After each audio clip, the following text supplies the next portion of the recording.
Right now I want to talk about Divya. I'm going to make the fender. I'm going to fix the springs. I'm going to get the front bumper. In 2008, Teutul Sr. fired his own son live on TV. It was seen by more than 4 million people. That wasn't the whole story, though. Paul didn't say anything about what happened that day for years.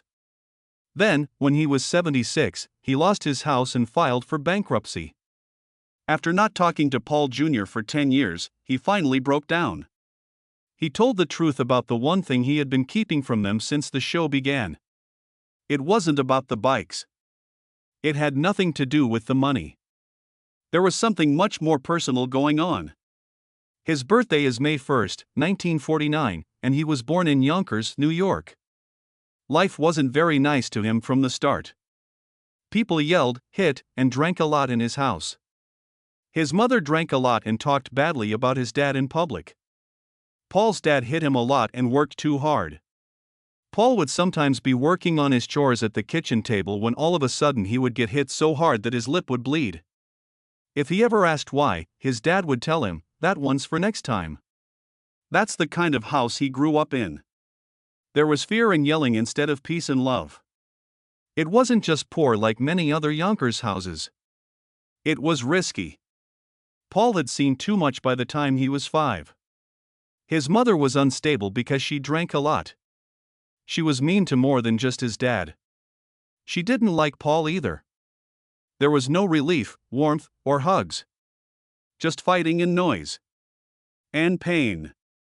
Soon after, Paul Jr. would say that the way his mother treated Paul Sr. broke something inside him.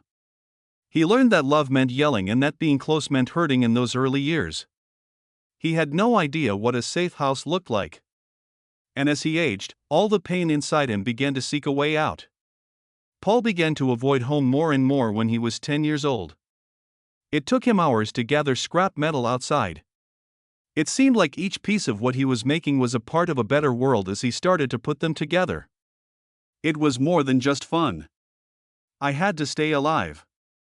That garage was his way out. He found peace next to tools and grease while fights went on inside his house. He fell in love with tools at that point, and they saved him. Not for long, though. Paul broke into a neighbor's garage when he was 12 and stole a box of tools. He built a rough little motorbike with the tools that were stolen. He wasn't having fun.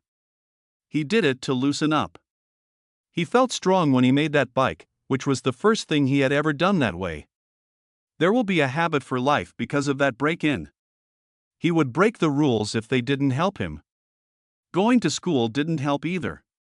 Paul quit high school when he was 16. His mind was wandering. It was like having another adult tell him what to do. He knew that he couldn't trust adults already. Either they yelled or hit. He left school without looking back. No certificate and no way to go. He had only his hands, his anger, and a strong desire to make something that no one could take away. When Paul was 15, he drank every day. It began with beer being stolen. Soon, it was liquor. He could drink a whole 6-pack by himself when he was 16. When he was 17, he would pass out and wake up in strange places with no memory. The people around him also saw it. His angry outbursts and the way his eyes would change when he was drunk. Things were going badly for him already. He joined the Merchant Marines in 1966 in the hopes that life at sea would help him get straight. It wasn't. It probably made him worse. The other men drank too. Before Paul woke up in the ship's medical bay, he had passed out so badly on one trip that he almost fell off the deck. He had drunk a whole bottle of whiskey and several beers. The police kept writing him up. He'd show up drunk, fight, and then leave in other ports. He drank more than ever for 3 years, and no one stopped him. He married Paula when he got back in 1969, and they soon had a son named Paul Jr. He didn't get better, though. He drank hard booze and a half-gallon of wine every day. His new home was just as dangerous as the one he grew up in. Over 15 times between 1970 and 1972, the cops were called to their house. The neighbors heard the yelling. Paula got hurt a lot. In the middle of a fight, Paul once threw a TV out the window. He broke every dish in the kitchen another time. He would go on binges that would last for days, leaving Paula and the baby with nothing. He then drove his pickup truck into a tree at 45 BDB Themams in 1972, after having a bottle of brandy and several beers. He had broken ribs, a broken collarbone, damage inside his body, and a hole in his lung. His BAC reading was 24, which is 3 times the legal limit. The doctors told him that another accident like that could kill him. But Paul started drinking again just 2 days after leaving the hospital while still wearing a body cast. He had to stop. He didn't even try.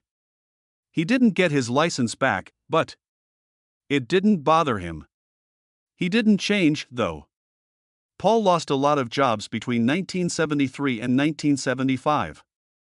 He had jobs at a steel mill, a company that made building tools, and a factory that made parts for cars.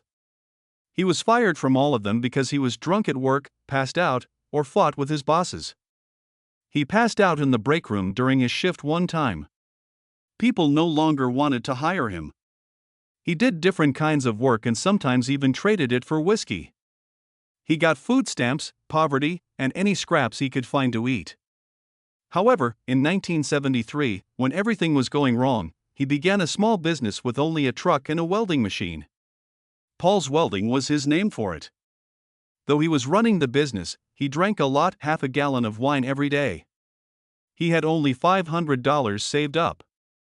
He would sometimes wake up and not know where he was. He built the business while drinking, wrecking cars, and trying to avoid the drug problems that run in his family. His uncle and his mother were both drunk, and now it had him. He hired Paul Jr., his 12-year-old son, to help him in the shop in 1981. Paul Sr. was still drinking a lot, though. Machines could hurt you. People were angry. In spite of that, Paul Jr., when he was a teen, he was in charge of the train shop. Things were rough between them from the start. Paul Sr. was a storm. Paul Jr. did his best to keep the shop together. They were making something real, but it was based on too much pain and broken trust. Something finally changed in 1985. At the end of the night, Paul promised Paula that he would go to an AA meeting. He showed up. Afterwards, he didn't stop. He never missed a meeting for 9 years. The urges didn't even slow down for 2 years. Things changed, though. His mind became clear. He became less angry. Orange County Iron used to be having a hard time but now makes over $100,000 a year. The company grew. His life began to get better. It wasn't easy, though. He was still drinking with everyone else. A lot of people at work drank booze while Paul drank soda. He was torn between two worlds, but he didn't give up. The shop Paul moved into in 1986 was 7,000 square feet and bigger. It was in Rock Tavern. He changed the name to Orange County Iron. But the danger wasn't over yet. He was still working 16-hour shifts and hanging out with people who liked drinking. He said that he was a gold medal drunk. And the costs of growth almost put the business out of business. He wouldn't go back to rehab even though his wife begged him to. He was afraid of losing everything he had just built. He almost lost it, but he did. Everything in Paul Teutul Sr.'s life changed all of a sudden in 1999. He was 50 years old. He had worked in steel for many years.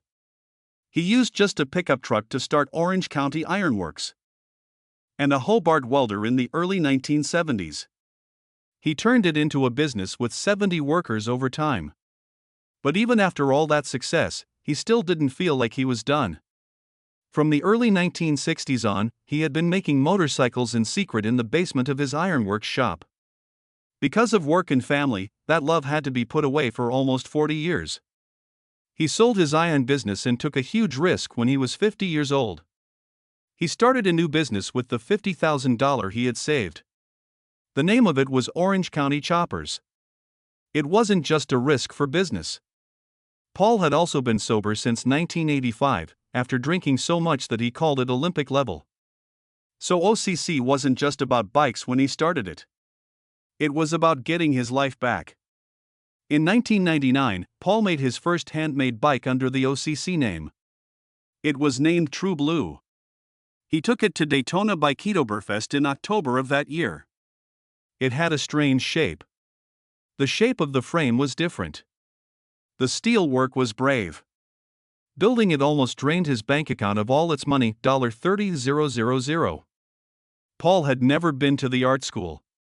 He learned everything by making mistakes. He was even startled. For 2 times while welding it.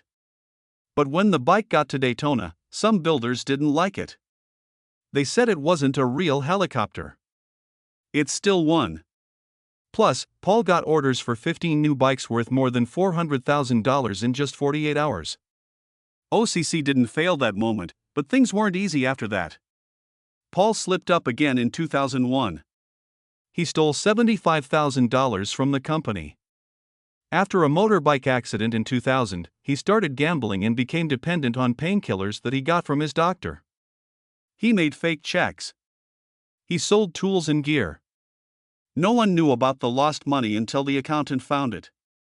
It was in February 2002 that Paul went to rehab. To repay the business, he also took out a secret mortgage on his home and borrowed $50,000 from family. This wasn't made known until 2018, when he turned to bankruptcy. Paul hired his sons full-time in the business by 2002. In exchange for $65,000 and the promise of 20% ownership, Paul Jr. quit his $35,000 a year job at Ironworks and joined OCC. But this change made the family business a battleground. Paul Sr. wants to be in charge.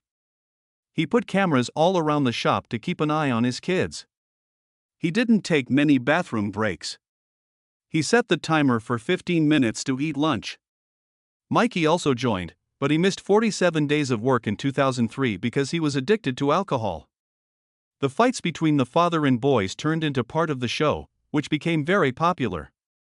Since 2003, OCC has been making 10 unique bikes each year. Every one of them cost at least $50,000. Each one took more than 200 hours to make, and they made a lot of money. More than 400% profit. Famous people once offered Paul Sr. $200,000 to build something for them, but they wanted to change things in the middle of the job. He said no. He had a rule. After the build began, nothing changed. Paul rode each bike himself and went over 100 kilometers per hour on public roads. He was pulled over 3 times for speeding and charged with careless driving that same year. Things were getting bigger quickly. Discovery Channel was going to film a show at a store in New Hampshire at first. But they moved to OCC only 48 hours before filming. The pilot for American Chopper was already being filmed by Thursday. The network didn't know. The thing worked out of the blue. By making that quick choice, a franchise with 165 shows and millions of dollars in sales was born. But being well known made things worse. In 2004, Paul Sr. got angry and fired a cameraman on the set. Someone on the crew moved some stuff without being asked. The movie stopped for a day because Paul yelled at him and threw him off the set. It cost $15,000 to be late. The video was too scary to show on TV. No one was ready for how angry Paul looked. Then there was a boom. OCC was making more than $10 million a year by 2005. At first, Discovery paid $25,000 per show. By season 3, that amount had gone up to $100,000. Donors spent a lot of money on bikes. NASCAR, Caterpillar, and Miller High Life all spent between $500,000 and $2 million. They made $2.5 million a year from everything they sold, like clothes, tools, cologne, and video games. A 2-barred house on 38 acres that was bought by Paul Sr. for $89 million and was full of alpacas and miniature horses. There were cracks, though. Paul Jr. and Paul Sr. got into a fight in 2006. The military paid about $200,000 for it. Paul Sr. broke a $3,000 part on the ground. Paul Jr. threw a chair and left in a rage. That show was seen by more than 4.2 million people. It got more viewers than any other episode in the show's run. Memes about the scene took over social media in 2018 and were shared all over the world. Paul Sr. said he had no idea what a meme was. Then everything went wrong in 2008. Paul Sr. fired Paul Jr. in front of the crew on tape, which was against their TLC contract. Paul Jr. packed up, swore at his dad, and left. Then came lawsuits. Paul Jr. asked for $10 million in damages. Both men got in trouble with TLC. Their fight went on for 10 years. Paul Sr. didn't go to the 2010 wedding of his son. It wasn't until 2018 that they started to fix their relationship. The OCC name kept getting bigger, though. One of the stranger builds happened in 2007. Dixie Choppers asked for a motorbike with a mower theme. It had blades that spun and a 1,000 cubic centimeters Generac lawn mower engine that put out 32 horsepower. It went on tour all over the world and cost more than $200,000. Mated with real mower parts that had been chromed. It turned out to be one of the craziest and most talked about projects at OCC. Next came the Dream Center. Paul Sr. opened his office in April 2008, which was 61,000 square feet and cost $13 million. It had glass walls, a diner, an arcade, and shops. 70 people could work there. But it was a bad time. It was now time for the financial collapse. The business could no longer afford it by 2011. They didn't pay, so they had to give it up. The building was only sold for $2.3 million in 2016. That was a loss of 82%. Things were worse behind the scenes. For his part, Paul Sr. filed for bankruptcy in 2018. That he owned things worth just over $1.8 million but owed more than $1 million. He only made $13,000 a month from OCC, $5,500 from family, and $2,600 from Social Security.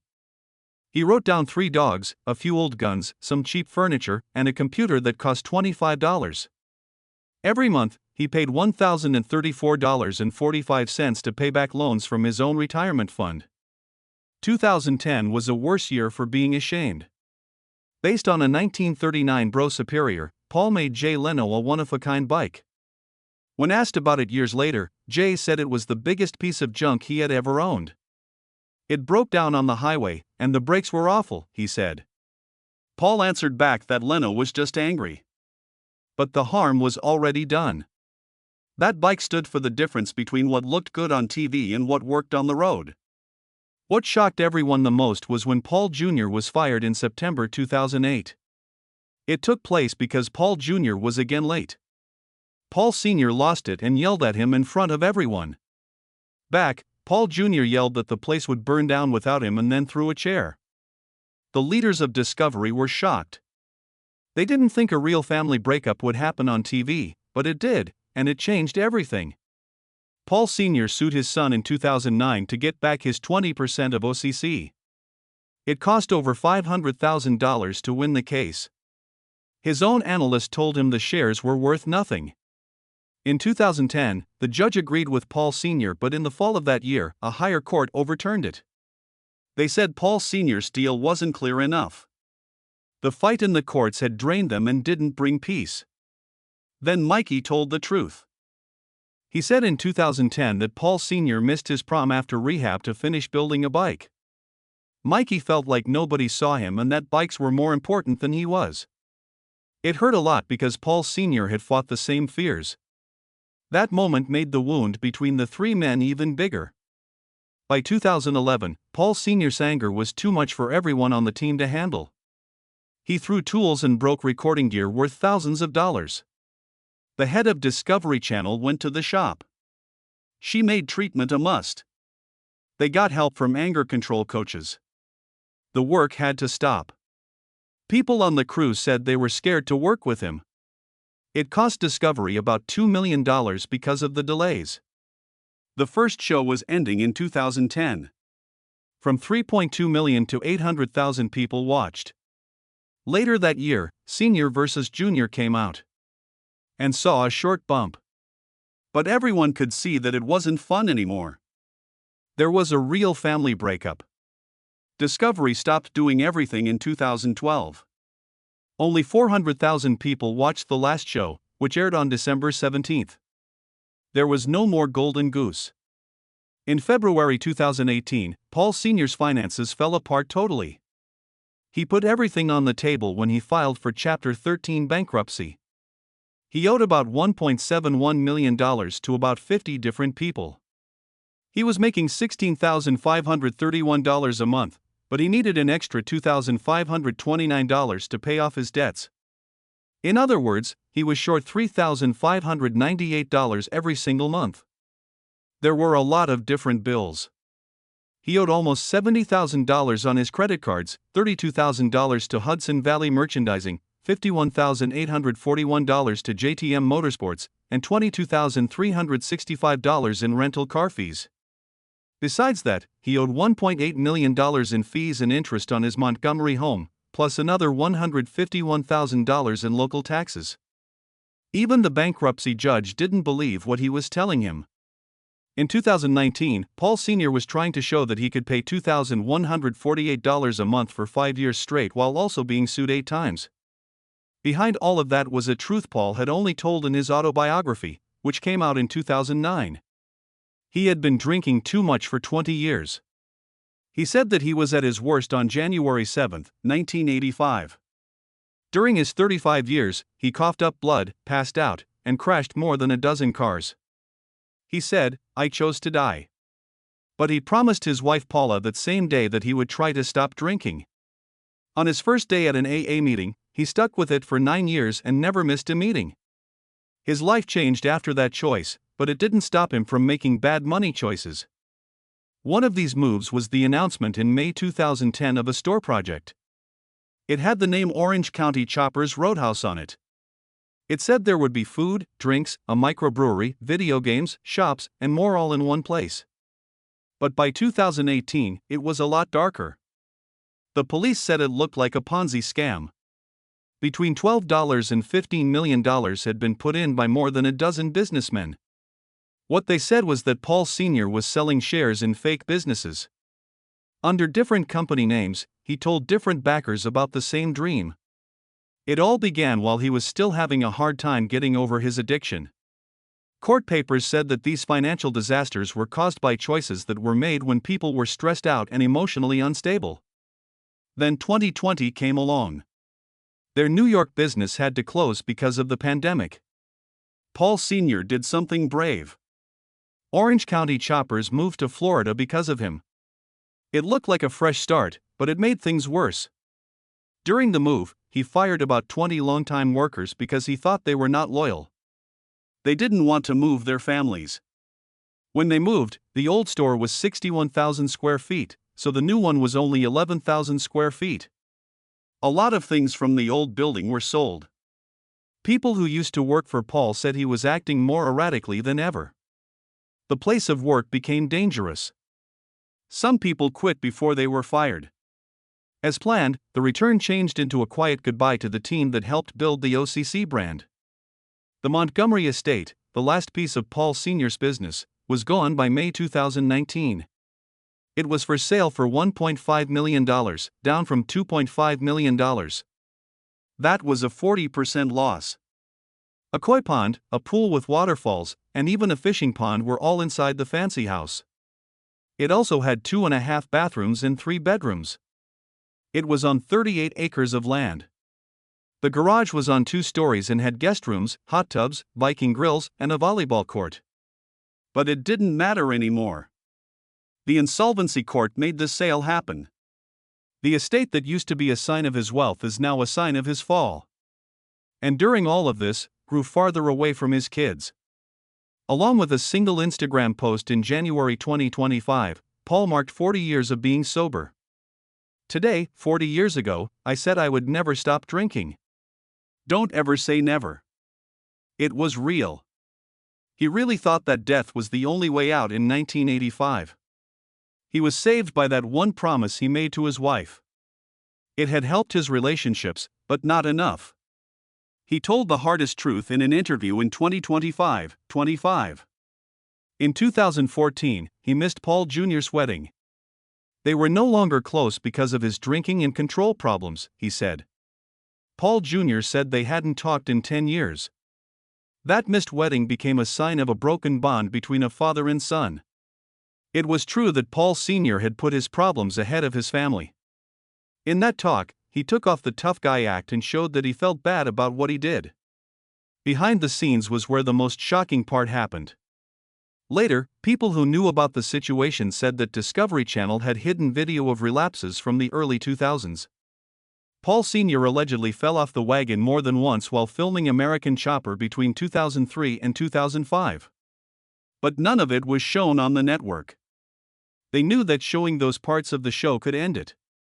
So they hid the video and kept the brand safe.